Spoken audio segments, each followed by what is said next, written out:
Hey everybody, it's Jason Blaha here, and it's time for another Breakfast with Blaha. And today I'm having steak, rice, broccoli, and some Diet Dr. Pepper.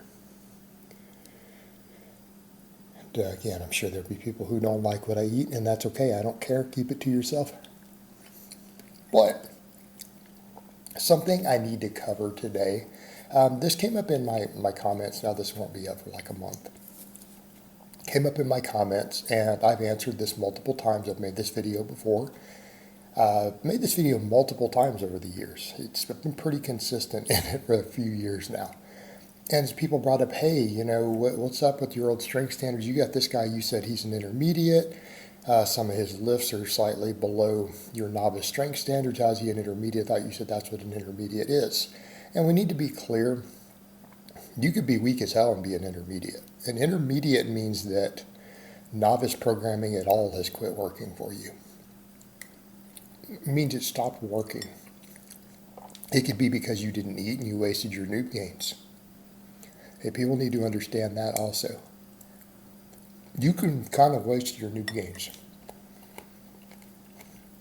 Guys go, well, that's terrible. That means you can't get them back. Well, no, you can gain them. They're just going to come slower. In other words, you could have made amazing gains in your first year in the gym and gained X amount of muscle.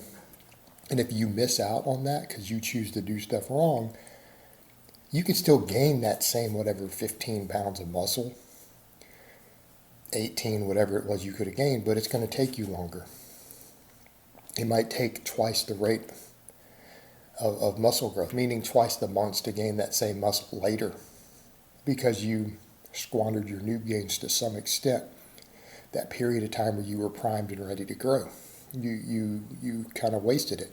You can still get there. You can still become an advanced lifter. You can still possibly become an elite lifter. But these categories determine what sort of training programming you need.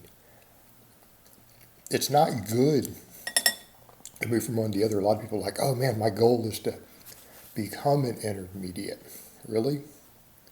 So that you're going to have to use complex programming, so you're going to have to hire me as a coach? Because if you don't know how to write programming for intermediates, and you're not willing to research it, guess what? You're going to struggle as an intermediate. So it's not necessarily a goal to reach. It is a status you reach that tells us what we need to do on your training. Novice, intermediate, advanced, so on. Give us an idea of what your training loads need to look like. Now, I had a bias with this years ago. And I said, it's normal for people on my novice program, my 5x5, to be able to bench 2 plates aside, squat 3 plates aside, and deadlift 4 plates aside at the end. Where did I get that from? Sample bias. And it was an honest mistake on my part. I had less coaching experience. Would I make that statement 8 years ago? Hell, 9 years ago? Who knows anymore? I've learned a lot in that time, especially coaching full-time since then. I've learned a lot. It's kind of how this works. The longer you do something as a profession and a craft, the more you learn, hopefully. Why did I have that bias? 2 areas. Number one, person I originally ran on the program. The issue, he wasn't walking around at $150. He was 225 and we dieted down. And then he was willing to keep eating. Hey, he finished the program at 6 foot tall, about 190 pounds. He lost 35 pounds. But he lost that fairly quick while doing this program, and then we kept him in the 190s. He weighed about 195 pounds. You guys see the issue here? And he wasn't, didn't have bad genetics. Some decently big guys in his family don't even really lift.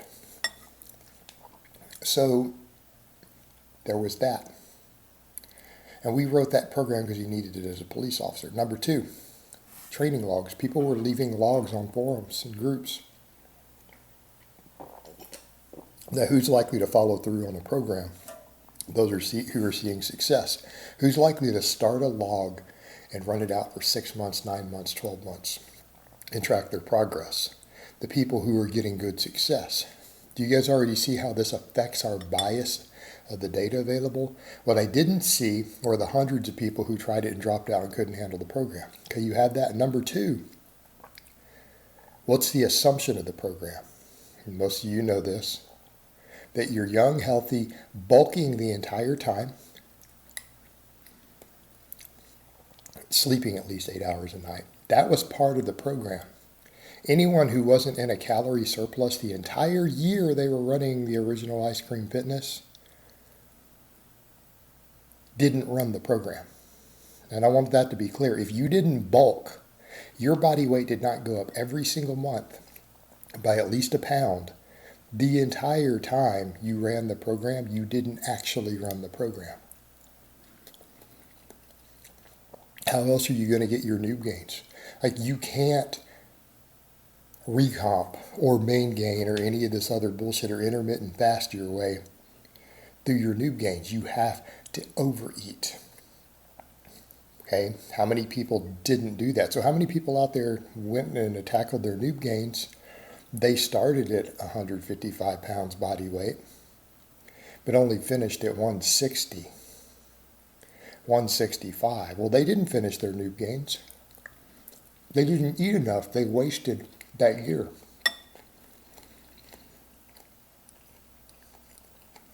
And if you wasted that year, of course you didn't get it. But here's the thing, most people did.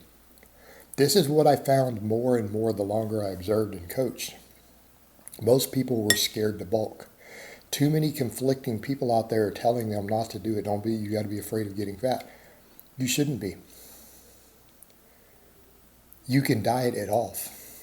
And if you're a skinny guy and you're trying to make new gains, you better be gaining 2 or 3 pounds every single month.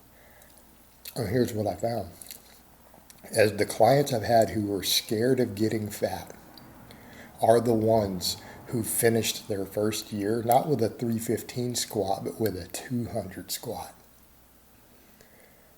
The guys who finished their first year with a 175 or a 185 bench. The guys who barely pull 3 plates were the ones who were afraid of getting fat. How many novices fall into this category these days? Half?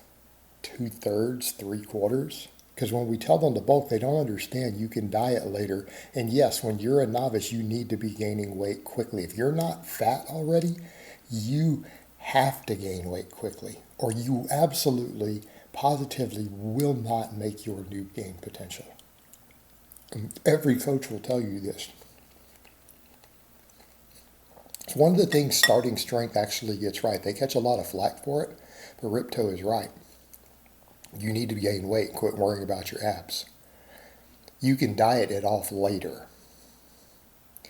Okay, so because of this, the reality is this strength standard is not the norm.